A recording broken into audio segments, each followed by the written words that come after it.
Hi, well, here I am on another nature walk. Oh my goodness, can you see in the background what's going on here?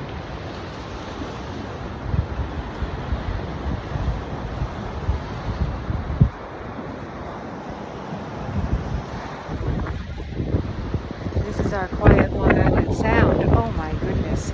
I'm not even sure if you can hear me because the wind is so turbulent and the waves are so turbulent. And those Brant geese are just bouncing around.